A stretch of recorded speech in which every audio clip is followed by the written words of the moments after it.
নমস্কাৰ। কবিতাত মুকুতা সৰে। কবিতাৰ মুকুতা বুটলিবলৈ আপোনালোক সকলোকে স্বাগতম জনাইছোঁ।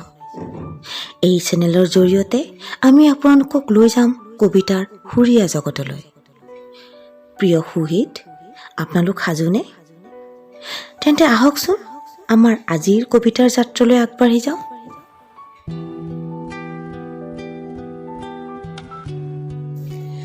কবিতাত মুকুতা সৰেৰ দশম নিবেদন।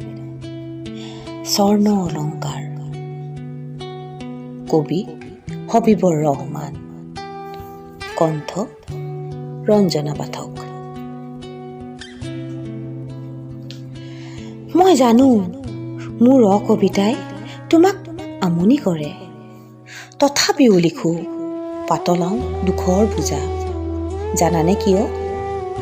আমনি পালেওতো উপায় নাই, কাৰণ দুখৰ বোজাও যে তোমাৰেই দান। অবুজ বেদনাৰ দুখৰ ভাগ লওঁতা কোনোৱেই নাই।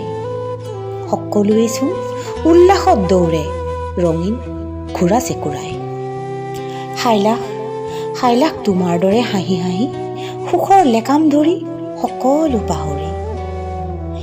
সেয়ে কৰিছো দৃঢ় পণ, আঁকোৱালি লওঁ পৃথিৱীৰ সমস্ত দুখ। আল ফুলকে গুঠিম, মালা পিন্ধিম গলত। ভাবিম সেয়াই মোৰ স্বৰ্ণ অলংকাৰ। মই জানো আমনি কৰে তোমাক মোৰ কবিতাই, কিন্তু মোৰো দেখোন উপায় নাই। কোঙা কৰি পেলাইছে মোক অৱহেলিত জীৱনৰ মায়াই। সেয়ে লিখো কবিতা আৰু কিছুদিন থাকিবলৈ জীয়াই।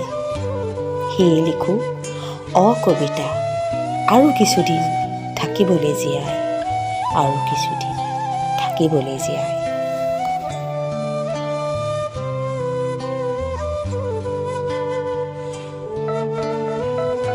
প্ৰিয় বন্ধুসকল, আমাৰ আজিৰ কবিতাটো কেনে লাগিল জনাবচোন।